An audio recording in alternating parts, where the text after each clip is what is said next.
औज़ुबिल्लाहि मिनश्शैतानिर्रजीम बिस्मिल्लाहिर्रहमानिर्रहीम। अस्सलामु अलैकुम नाज़रीन, मैं हूं Ali Rizwan, international yoga coach और आयुर्वेदिक, और आप देख रहे हैं हमारा यूट्यूब चैनल लाइफ हीलिंग।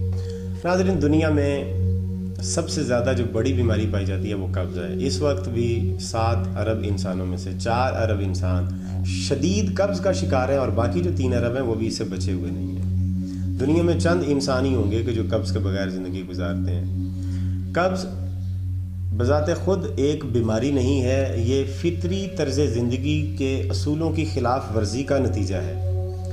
लेकिन ये जो कब्ज़ है, ये इसे उम्मुल अमराज़ कहा जाता है, बीमारियों की माँ कहा जाता है। अगर कब्ज़ हो जाए इंसान को तो फिर हर बीमारी को वेलकम करता है हमारा जिस्म। कब्ज़ अगर नहीं है तो आप सेहतमंद, और अगर आपको कब्ज़ है तो फिर हर तरह की बीमारी के लिए इंसान को तैयार रहना चाहिए।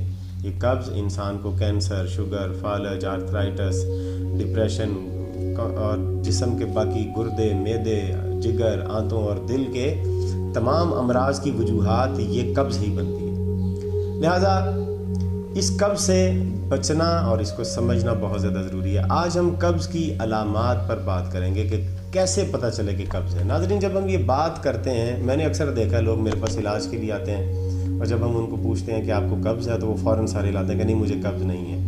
ये ज़रा शर्मिंदगी वाला मामला समझा जाता है, ये बताना कि मुझे कब्ज़ है, या अगर मैं ये तस्लीम करूं कि मुझे कब्ज़ है। इसे छुपाए बगैर छुपाने से कोई फ़ायदा नहीं है, क्योंकि दुनिया में बहुत सारे इंसानों को कब्ज़ है, और हत्ता कि दुनिया के तरक्की याफ्ता ममालिक में भी बहुत ज़्यादा लोग कब्ज़ का शिकार हैं। तो इसे शर्माने वाली बात नहीं है। कब्ज़ एक बीमारी है, उसका एक इलाज बाकायदा है, मौजूद है, और उससे बचना चाहिए। हमें शर्मिंदगी नहीं करनी चाहिए। लिहाजा इसकी अलामात पर हम बात कर लें। एक दफ़ा आपको अलामात बता देते हैं, आप ख़ुद से ही जज कर सकेंगे कि आपको कब्ज़ है या नहीं है। अगर ये अलामात जो भी बताई जा रही हैं ये आपके अंदर ना हो तो आपको कब्ज़ नहीं है, और अगर ये अलामात और इनमें से 1-2 भी आपके अंदर पाई जाती हैं तो इसका मतलब है आपको कब्ज़ है। कब्ज़ की अलामात, सबसे पहली जो अलामत है कब्ज़ की वो ये है कि जब आप वाशरूम में जाएँ तो वहाँ पर आपको 2 मिनट से ज़्यादा बैठना पड़े। यानी रफ़ा हाजत के लिए अगर आपको 2 मिनट से ज़्यादा बैठना पड़ता है तो इसका मतलब है कि आपको कब्ज़ है। हालांकि 2 मिनट भी बहुत ज़्यादा है, 15-20 सेकंड या 30 सेकंड भी काफ़ी होते हैं रफ़ा हाजत के लिए, एक सेहतमंद इंसान के लिए। रफ़ा हाजत के लिए 30 सेकंड बहुत काफ़ी हैं, लेकिन ज़्यादा से ज़्यादा 2 मिनट एक स्टैंडर्ड टाइम जो आयुर्वेद की किताबों में लिखा गया है वो 2 मिनट है। 2 मिनट से ज़्यादा बैठना पड़े तो इसका मतलब है आपको कब्ज़ है।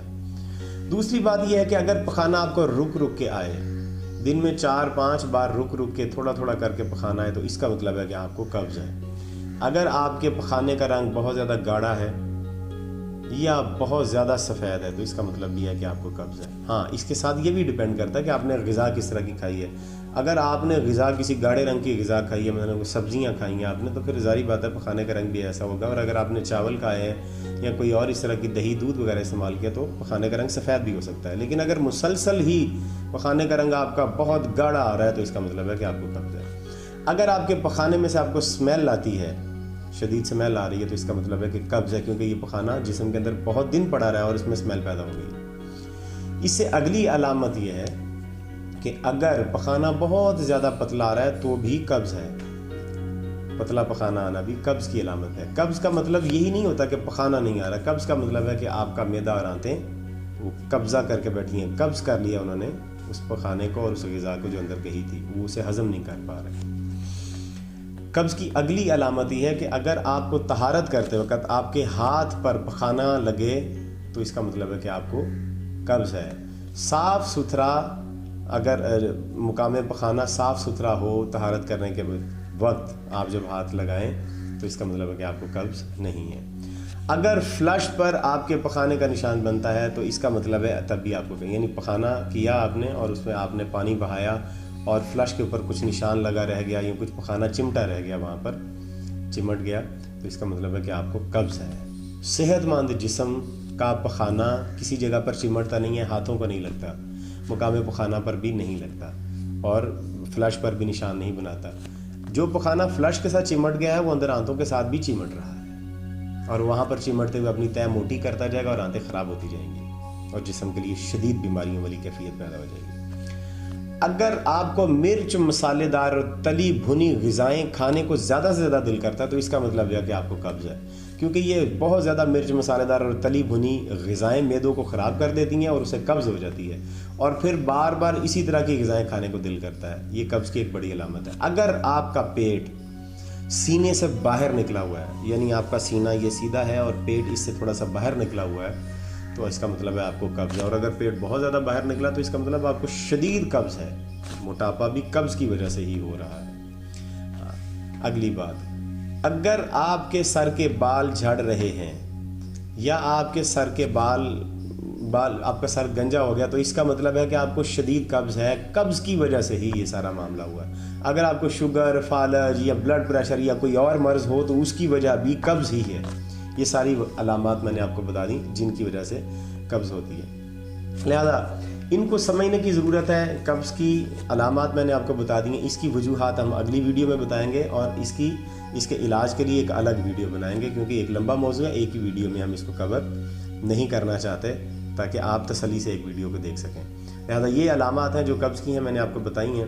ان علامات پر غور کریں، اگر آپ کے اندر پائی جاتی ہیں تو آپ اپنی قبض کو فوری طور پہ رفع کریں، اور قبض کا علاج کرنے کے لیے اگلی ویڈیوز ہم جو بھیجیں گے آپ اس کو ویڈیو کو ضرور دیکھیں، اپلوڈ کر دیں گے انشاءاللہ ہم، تاکہ آپ صحت مند رہ سکیں۔ اگر قبض ختم نہ ہوئی تو زندگی ختم ہو سکتی ہے، کوئی خطرناک بیماری لگ سکتی ہے، زندگی کا سکون ختم ہو جائے گا، ہم لڑتے جھگڑتے رہتے ہیں ادھر ادھر لوگوں کے ساتھ، اندر بے چینی ہوتی ہے، تکلیف بنی ہوتی ہے، جسم صحیح کام نہیں کر رہا ہوتا، ذہن صحیح کام نہیں کر رہا ہوتا قبض کی وجہ سے، اور ہم سارے مسائل باہر جو فیس کر رہے ہوتے ہیں اس کی وجہ یہ قبض ہی ہوتی ہے۔ اگر اس قبض کو ٹھیک کر لیا جائے تو معاشرے کے بہت سارے مسائل ٹھیک ہو سکتے ہیں، گھروں میں سکون آ سکتا ہے۔ جب جسم سکون میں ہوگا، آرام میں ہوگا، تو پھر ظاہر بات ہے تعلقات بھی، رشتے بھی اور سارے معاملات بھی آرام اور سکون میں رہیں گے۔ اور اگر جسم اندر سے بیمار رہے تو بیمار جسم کے اچھے تعلقات نہیں ہو سکتے، بیمار جسم صحت نہیں حاصل کر سکتا، بیمار جسم دوسروں کے ساتھ پیار سے بات بھی نہیں کر سکتا۔